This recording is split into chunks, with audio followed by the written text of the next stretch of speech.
Will everyone please join me in Gasho?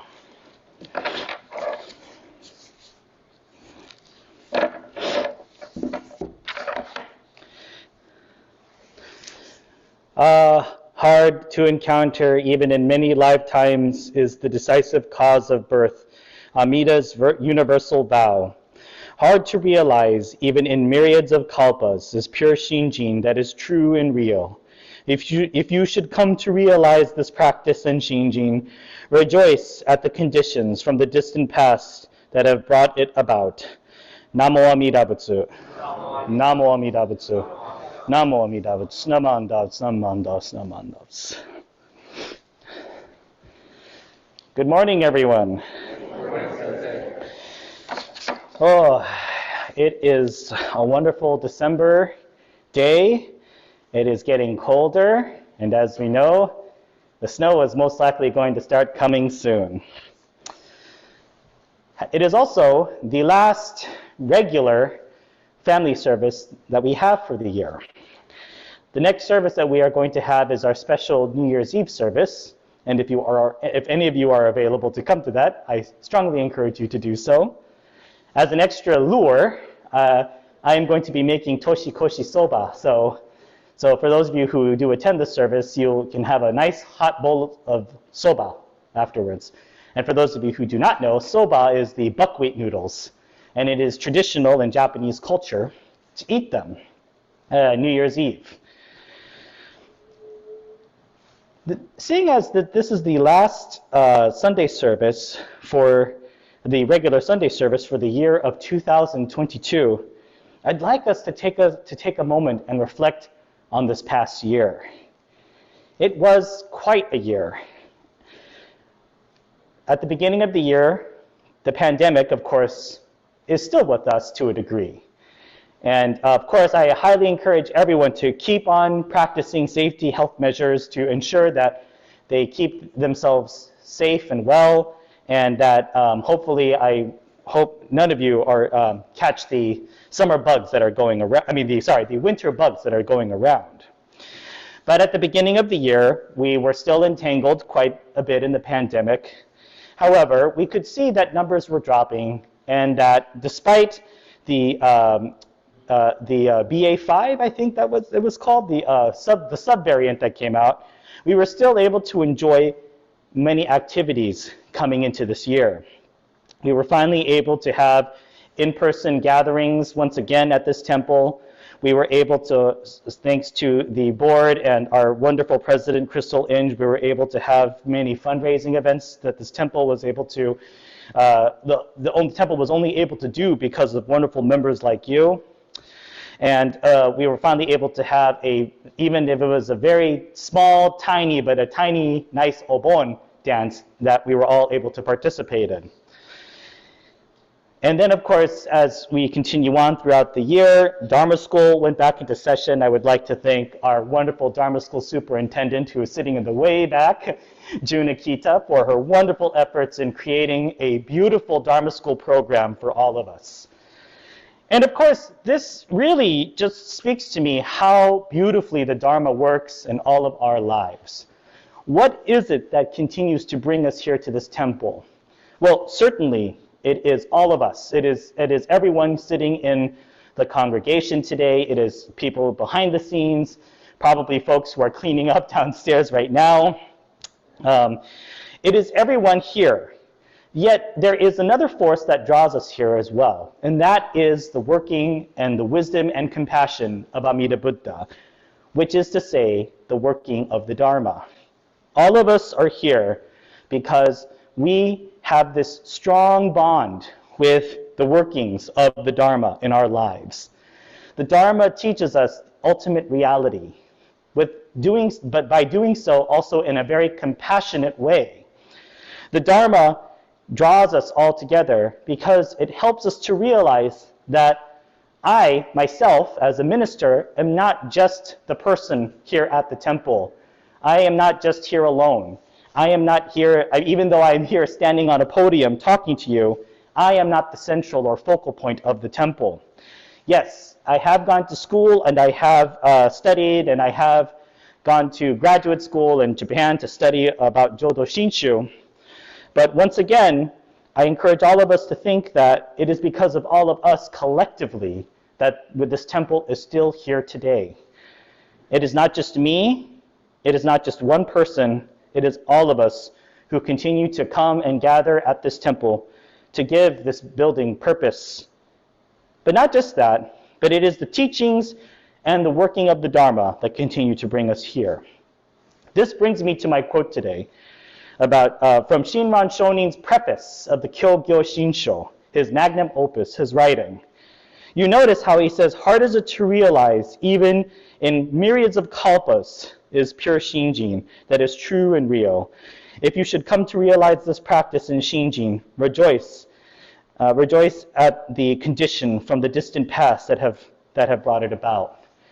It really starts to hurt my head, I think, when I think about all the living people and all the people of the past who have helped to make this temple is what it is today. Had not one of those people existed, would this temple still be here? I still sometimes scratch my head and wonder about this. Had not our forefathers, the Issei and Nisei, sacrificed so much and devoted so much time to ensuring the continuation of the temple, would we still be here? But of course, we must also look to the future. We must always be encouraged and delighted to see wonderful young Dharma school students sitting in our pews. For if we do not see them, what hope can we have that this temple will continue? This is why it is incumbent upon all of us to do our part to ensure that this temple continues, not just because we're attached to the building, but because we have a love for the community that this building brings together. This is a beautiful temple and a beautiful Sangha. But it's not just beautiful because we're nice people or because we have good hearts. For the record, you all do. But it is the teachings that continue to bring us here. The continuing of loving to listen to the Dharma and to, once again, rejoice in the presence and the compassion of the wisdom and compassion of Amida Buddha. Had we not had this teaching, I also believe that we would not be here.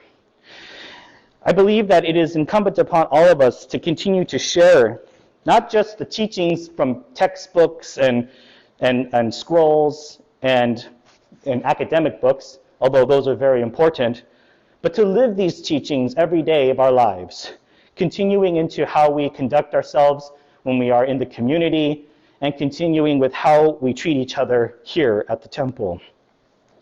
I strongly have this great feeling that this temple will continue. We constantly hear the woes and the numbers of scholars and, of course, leadership of the BCA that tell us that, oh, membership is dropping, younger people aren't becoming engaged, people aren't interested, religion is declining, membership is dropping, are we going to meet our quota? Almost as if the temple should be run like a business. And in some ways it should. But on the other hand, I believe it is incumbent upon all of us to once again deeply listen to the teachings and reflect. How do these teachings speak to you? Do they speak to you? And if they don't speak to you, please tell me. And I will do all that I can to try and make the messages relevant to you. This is when I read Shinran Shonin, he gives us all a task. He gives us all a task of deeply listening to the Dharma, deeply listening to the words of his masters, Honen, before him, all the way back to Shakyamuni Buddha. This is why we chant Jusei-ge. Some of you have Jusei-ge memorized and you probably know it by heart, and you probably don't need a book when you chant it. You probably know the echo, Ganishi Kudoku, by heart as well. You probably don't need the book for that. But when we are chanting Jusei-ge, we have to also remember we are chanting the words of the Buddha. When we are chanting the echo, we are echoing, pun intended, we are echoing the words of Shandao, expressing sincere hope that all of us gleefully and happily accept the wisdom and compassion and the merits of Amida Buddha. In this last service, I want to thank all of you for once again supporting myself and Reverend Cindy in our ministerial livelihoods.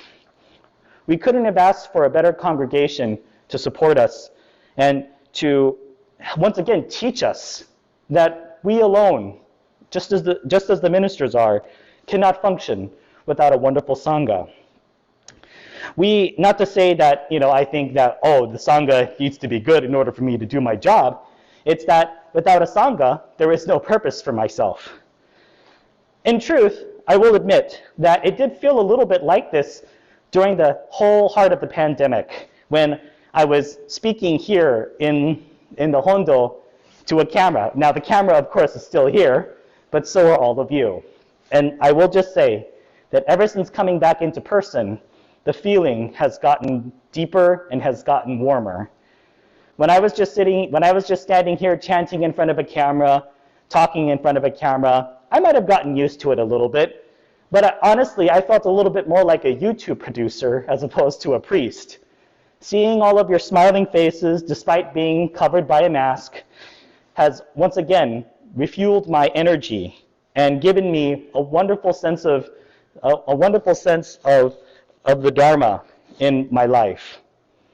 So, as this is the last service of the regular service of the year of 2022, I wish you all happy holidays and an encouragement to once again reflect on our words of Shinran Shonin and the words of Shakyamuni Buddha. All life changes.